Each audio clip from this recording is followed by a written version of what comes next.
Welcome to the Human Capital Innovations Podcast, your go-to source for personal, professional, and organizational growth and development. We hope you tune in often for all things people management, organizational development and change, organizational leadership, and social impact related. Maximize your personal and organizational potential with Human Capital Innovations Podcast.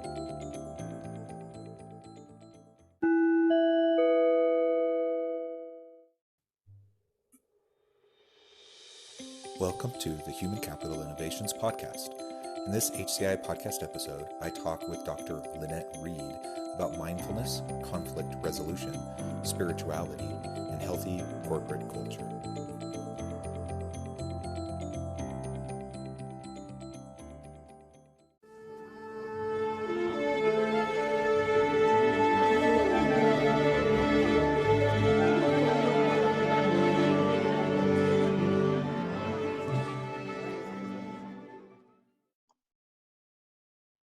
Lynette Reed, welcome to the Human Capital Innovations Podcast. Hey, how are you doing today? I'm doing great. It's wonderful to have you. Thanks so much for taking time out of your schedule and being willing to come and share your expertise and experience with us. Well, I'm looking forward to visiting with you today. Thanks for having me. Excellent. As we get started, I want to start just by sharing Lynette's bio with the listeners. Dr. Reed is a people and culture partner. Her mission is to help people and organizations feel more connected to the world around them and the relationships that are most important to them. Dr. Reed has mentored people from various organizations to include businesses, not-for-profit organizations, schools, allied health agencies, chambers of commerce, government entities, and churches. She has taught courses on world religion and world cultures and continuing education courses approved by the American Planning Association for Ethics, HRCI, and team building leadership training sessions approved by the Texas Education Agency for continuing education of teachers, superintendents, and school board members. Her current literary contributions include an executive summary paperback titled Fixing the Problem, Making Changes in How You Deal with Challenges, as well as book contributions, syndicated articles, guest radio appearances, and a series of children's books with Abingdon Press. She is also a co-founder and board member of the Institute for Soul-Centered Leadership at Seton Cove. Her academic background includes a Doctor of Ministry in Spirituality, Sustainability, and Interreligious Dialogue, and a Master of Science in Communication, Sciences, and Disorders. What a interesting and fascinating background that you have, and again, welcome. Thanks. Yeah, it's kind of all over the place, but it's something I've always enjoyed doing. So that if they say if you do what you love, you're never working a day in your life. So I think that definitely works for me. Awesome. And I think some of the best backgrounds are the all over the place backgrounds. Yeah. Or maybe I'm just biased because that's kind of my background as well. Exactly. Yeah. And know, actually, the way we met was through some of the book contributions. So, exactly. We've known each other now for many years, and you've contributed chapters to a couple different books, book projects, and it's been great. And we got reconnected, and I thought, with your background, I love the idea of mindfulness, and as it connects to your background in how to help organizations with corporate culture, but as well with your spirituality, sustainability, interreligious dialogue. That's a really interesting and fascinating cross section, and I think it'll lend itself well to a really interesting discussion today. So before we get started, is there anything else you would like to add in terms of your own background or anything you'd like the listeners to know about you? Well, that's all the kind of professional stuff. On the side, the two things that are kind of lesser known are that I do like amateur photography. So if you go to like my webpage or my Instagram page, I tend to lean towards putting pictures on there with little discussions, and so all the pictures are mine that I've done when I've traveled. And then also I do write music. I've actually written some children's music for some organizations, but then I've also done some adult stuff too. But I don't make a living at those. I just do those more for hobbies. So that's kind of my other stuff. Excellent. And I'm not sure I can claim to be a musician, but I enjoy music a lot. I sing in community choirs. that sort of thing. And I find a lot of fulfillment and joy through that. So I definitely understand, the creative side and giving ourselves opportunities to tap in to those, that other part of our brain and other talents that we may have. So great. Exactly. Yeah. Well, as we get started today, I thought maybe we could start with your approach generally as you go into organizations as a coach or a consultant. Um, if you can just describe how you start that process, how you have those initial discussions, and describe that for the listeners a little bit, and then I think we can move into more about conflict resolution and how that connects with your spirituality and sustainability, interreligious dialogue background, and then kind of go from there. How does that sound? Yeah, sure. Well, a lot of times when I work with individuals or organizations, the first thing I really kind of do is get a feel for what's going on. Normally when they're calling me, it's because they're wanting to strengthen their corporate culture, or there's a conflict. And so I have to find out a little bit of what's going on. So I'll kind of get a feel for the culture and what's happening, because I think you have to have a little bit of background information to kind of know where you're going to move forward. And then once I do that, then the real thing I'm trying to do is find ways to make people more connected, more connectivity. And so that kind of plays in, although I don't really talk about this when I'm working with businesses, but since we're talking about that whole spirituality aspect, what I'll a lot of times do is look at how they're connected both to themselves, to other people, and to the world. And so when I'm looking at that organization, I'm saying, okay, if we want to become better connected, then we have to see what we're strengthening in our organization and what we're fracturing in our organization, with these connections between a person individually and how they see themselves, between a person and how they interact with other people, and then also how they interact with the world. So that would go into the sustainability part with, what does the room feel like? How do they approach how people sit together, what is the furniture, those types of things are going to add to the connectivity, either strengthening or fracturing it. So those are the kind of the things that we're first looking at to see, what do we need to build, what do we need to look into as far as the things that are fracturing the company. So that's kind of the starting point. Yeah, and I think you point out the importance of interconnectivity of relationships, and there's so much research out there that demonstrates the value of strong workplace relationships, clear connections to higher levels of employee engagement and satisfaction, lower levels of stress and anxiety, lower levels of withdrawal cognitions. There's basically a lot of really great outcomes when you get people together and they have stronger relationships. They collaborate more, which leads to greater creativity and innovation and productivity. And so we want good relationships, but we also know the research shows that the number one reason why people leave their jobs is because of workplace relationships, either with coworkers or with a bad boss. And so while it's very clear that it's important, and I think organizations do put effort towards it, it's such a hugely common problem, and a lot of people just aren't equipped with how to heal relationships, how to develop stronger relationships, and how to have balanced, equitable workplace relationships, without crossing a line, but also allowing for a level of sincerity and being genuine, and those elements that require vulnerability. There's this interesting balance that has to happen, and that's probably why it's so difficult to get right in the workplace. Yeah, well, and the other challenge I think too, I agree with that, is that every company and every person's different.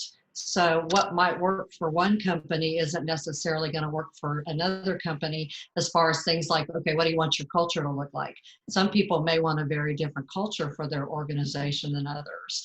Some people might have things that are more important to them than others. And so I think all of those factors kind of play into, when you're trying to build something, you want to try to build something that's very authentic, as opposed to what you think everybody wants to hear. That kind of that mentality of do we want to build something that's authentic to who we really want to be, or do we want to just kind of say, okay, yeah, this is what we are, but we're not going to do anything to support that? And I think that's the biggest challenge I see with organizations. And the bigger the organization gets, the harder it is, because you've got more personalities and you've got more structures that are in place that you have to kind of organize around or look at. So, and the thing for me though is that I love talking about that whole discussion on how do you build it in, because one of the statistics I've seen, I wish I could remember where it's from, and I'll have to look it up for you. But a long time ago, there was a statistic that was saying that 30% of the 70% of the population of businesses believe that those types of things are important, like engagement, culture, and all that, and only about 30% of them actually do it. And so you've got this huge diversion between people recognizing that something's important, but then trying to say, okay, how do we integrate that in? And I think that's the thing that I found with the book that I wrote, Fixing the Problem, was when I was working on my dissertation years ago. There are actually spiritual elements, but I don't really call them spiritual, because a lot of times people think in terms of religion, or crystals is the other big one I get, which, can have their value in some places. But when you're talking about a business situation, how do you integrate that connectivity of spirit, which is how do you connect to yourself, to other people, and the world? And so you build stuff on that in a way that's going to make it either strengthen or fracture. And so the elements that I found that I actually work with businesses are spiritual components, but they're also human potential. So whatever word you want to use to define it, it's really talking about how do we as humanity find ways to either strengthen or fracture ourselves in the way that we connect. And I actually found in my research 3 things that seem to, over the past however many years I've been doing this, to work pretty standardly for all people. And so that's kind of the things that I teach whenever I'm working with somebody, is these 3 elements in the model and how to use them in their personal lives and in their workplace. And so that's kind of what I'm addressing when I'm teaching those 3 items. Excellent. And a lot of great concepts that you just shared there. And I want to go back just for a minute to talk about strengthening that organizational culture. And you pointed out that you're not creating a culture in a vacuum usually, unless it's a new startup. Right. Where it's completely fresh and you're starting from scratch. There is a history involved. You have personalities involved. You have existing policies, practices, and procedures. You have existing mechanisms and structures, all of which sustain the status quo. That's kind of the whole point of organization, is maintaining the organization perpetually and sustaining the status quo. And so if we recognize there's a gap, like we see that employee engagement is down, and satisfaction or productivity is down, we know it's important. We're one of those 70%. We know it's important, but nothing we seem to be doing is helping. Then what we have to do is recognize we can't just imagine and create a vision for a new culture and just have it happen because we say so. Right. It has to be a very intentional, sustained process over a long period of time, where you address all of those structures, all those mechanisms, all those procedures, policies, practices. Everything has to be addressed if you want to move into this new culture. Otherwise, the organization, regardless of the time and money you spend, if you don't sustain it, the organization will revert back to the way the structure is set up. It's just the way that organizations are.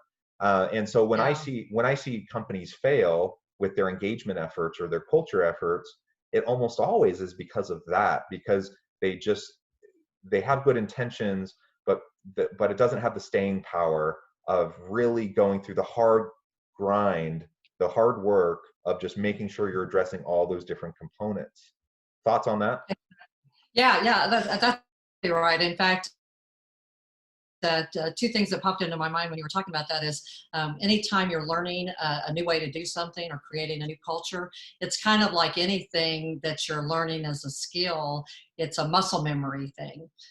You can say, okay, we want to be a friendly company. Well, that's easy to say, but then, okay, how does that look whenever you're doing it? How do you practice making sure that everybody in your company is moving in that direction? And I tend to break things down into kind of two areas. One is the business part of it, which is the business plan, and how do you have everything process driven? What does that physical part of your business look like?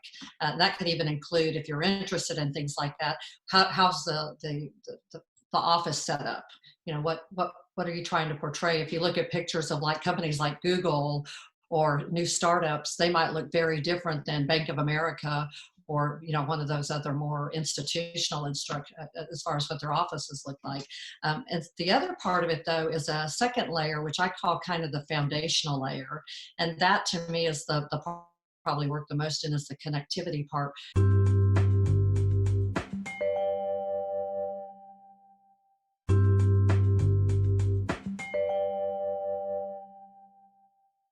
The two examples I like to give are, if you look at a tree, the trunk and the branches and the leaves are all the business part. Those are the things you can see and touch and work on day to day in your life. But the thing that really holds it all together are the roots. And so your people and how they behave and how they connect with each other becomes the roots of your company. And so when you're trying to build a company, you have to not only look at the process, the trunk, at the leaves and all that, but you also have to look at the roots and what you're doing to strengthen those. The other example I give is for those of you that are builders out there is if you look at how they build a house. When they build the foundation, they don't just pour concrete, they stick rebar in it to strengthen it. And so to me, when you're looking at how do you strengthen your company, well, you could just slap some concrete down and there you go, move forward. Or you can say, okay, I really want to reinforce this, so I'm going to put some things in place there to help give it a little strength and make it so that as we move forward and do the things that are the business of the day, that we've got this underlying layer of behaviors and attitudes that keep us strong together and unite us in the way that we do our business. So those are kind Yeah, of it. Yeah. that's absolutely right. And you just unearthed some hidden memories. In a previous life, I did construction, and I Yeah. worked in foundations, and so I spent many hours in hot summer days putting cutting and bending rebar and putting it into concrete and all of that, hauling forms around. Yeah, I think absolutely we need that reinforcement uh, if we want a healthy, sustainable organization. And there's just no shortcuts. There's no easy way Right. around it. It has to Right. be deliberate. It has to be intentional. Let's shift a little bit and talk about mindfulness for a few minutes.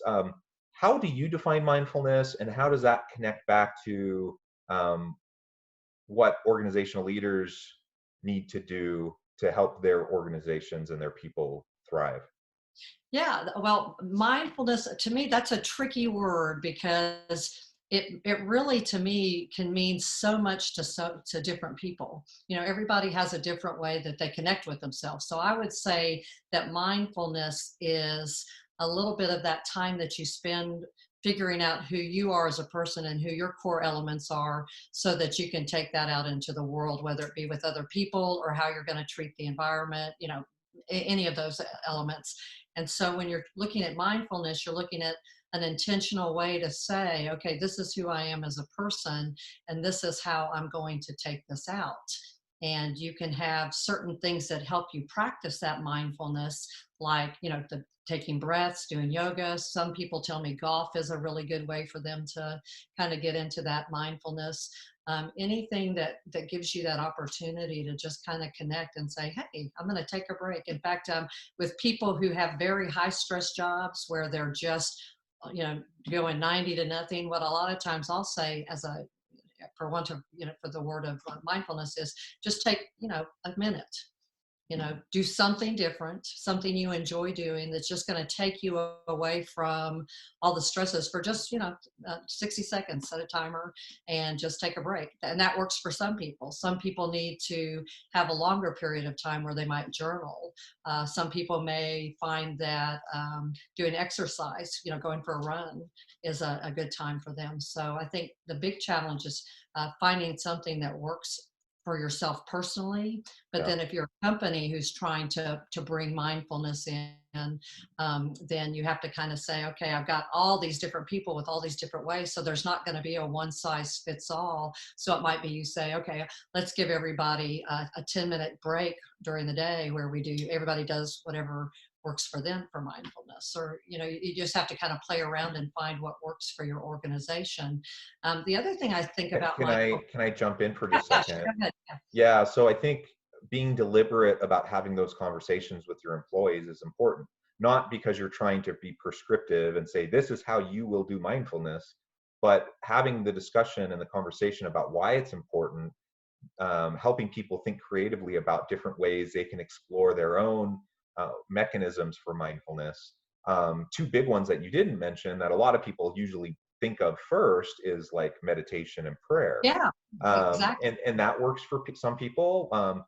People who don't, aren't religious or don't feel that spiritual connection in that way. Maybe those things don't work. But hiking or taking the dogs for a walk, or other physical exercise. Some work, like I worked in South Korea for a time, and they would have ping pong tables all over the place. And so I worked for LG Yeah, yeah, there you go. Electronics. That's good. Yeah, they love table tennis in Korea, and people would take 15-minute ping pong breaks, and it essentially was the same thing, right? They had it was kind of cool so this was like the LG Electronics campus, which kind of the equivalent in the US, it might be like a Google campus or something.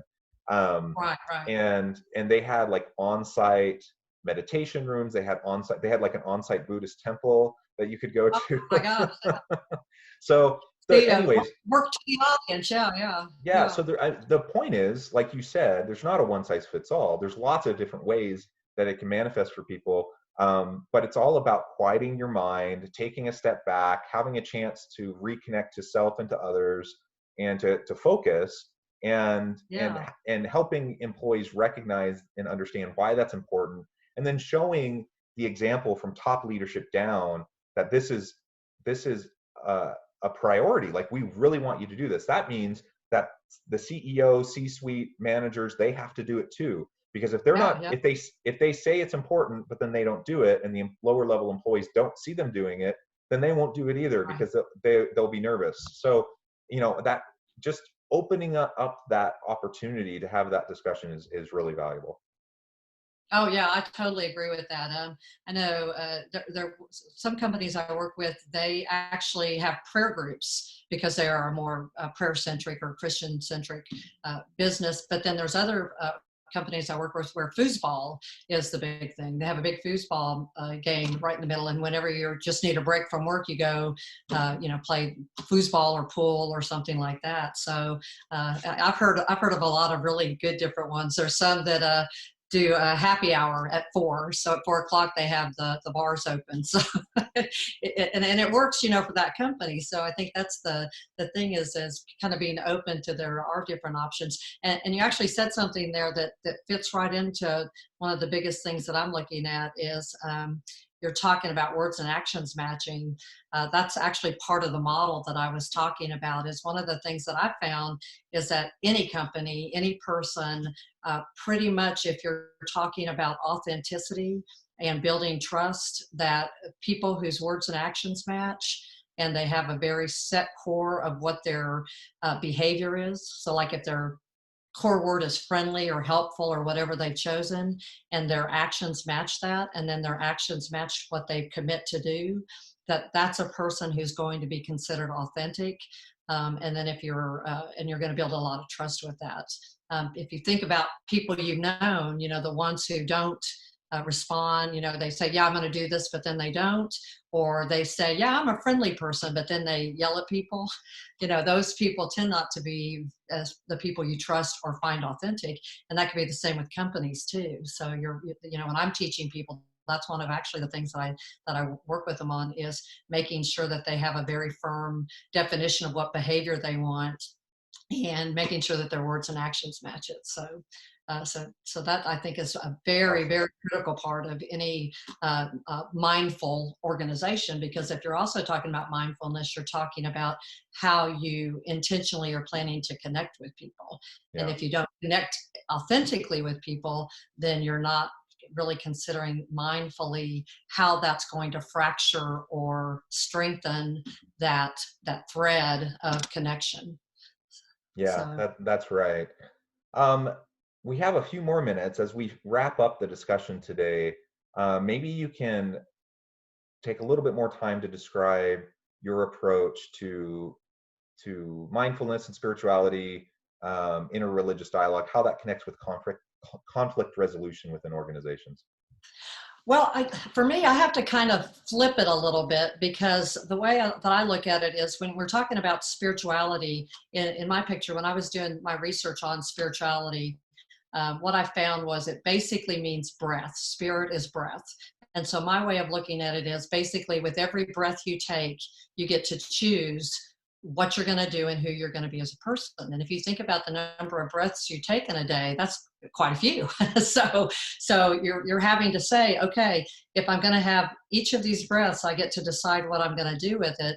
It's going to be my choices on religion, my choices on how I treat people, my choices on how I'm going to build my company, all of these things. And the more intentionally you do that, and the more that you do it with the intention of words and actions matching, having your keywords, and that can be for a company or yourself. Are you going to be friendly, helpful, and even grumpy? I have found, I tell people, if they give me, negative words like violent or cruel, then, as long as their words and actions matching, at least they're authentic and you know how to deal with them. But you would hope for a company to build and be stronger, or a person to build and be stronger, it would have to be words that are strengthening, friendly, helpful, caring, kind, those types of things. And so if you're building the company to strengthen it, it's going to be words like that, or a person, that's going to be words like that. And make sure those words and actions match. And then don't judge other people as good or bad or wrong or right. You just let them be different. And that's the model that you use, that has to talk about mindfulness, spirituality, corporate culture, engagement. All of those things fit in there, even diversity. We have this big issue right now with diversity. Well, imagine if all you're really focused on is whether you're a friendly or helpful or kind person who is making their words and actions match, and not judging other people as good or bad or wrong or right. What does that business look like, as opposed to one where we're thinking, okay, we got to, be thinking about all these other things, and how we feel about people and how we judge them. We don't really have to put our energy into those things. If we're kind to everybody, that pretty much changes the way you do your whole business. Or if you're friendly to people, then you can build whatever you want on top of that, as far as religion, business plan, all of those things. Yeah, that's absolutely right. Awesome. Well, I love your take, and I think when we focus ourselves and our intentions on these connections and how we relate to other people, that forces us to listen more. That forces us to have deeper connection through empathy and compassion, and those elements naturally help to either resolve conflict or to prevent unhealthy conflict in the first place. Exactly. Yeah. Yeah, so I really like that. Yeah. Well, Lynette, it has been awesome talking to you today. Unfortunately, time is drawing to a close. I hope that we can have an opportunity to have further discussion in the future. But before we finish today, would you mind taking just a few minutes and letting the listeners know how they can connect with you and learn more about what you do in your business? Sure. Yeah. The best way to connect with me is my website. It's www.expectationstoreality.com, and that's the number 2. It's expectations with an S, number two, reality.com. And then also a way is LinkedIn. If you go to my LinkedIn page, there's actually different ways you can connect with me via there. And it'll actually take you to my website if you go to my LinkedIn page. So that's another way you can get there. Excellent. Well, thank you again for your time. It's been a pleasure talking with you today about mindfulness, spirituality, conflict resolution, positive corporate culture, and all these related topics. I hope you are healthy and safe, and I hope you have a good rest of your week.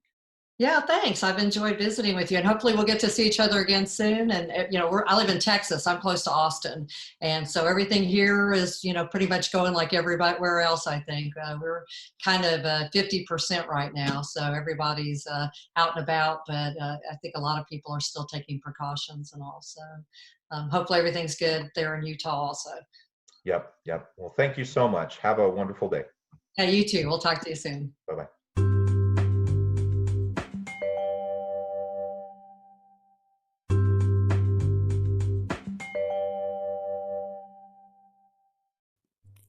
Thanks again for joining us for this episode of the Human Capital Innovations Podcast. I hope you stay healthy and safe and that you have a great week.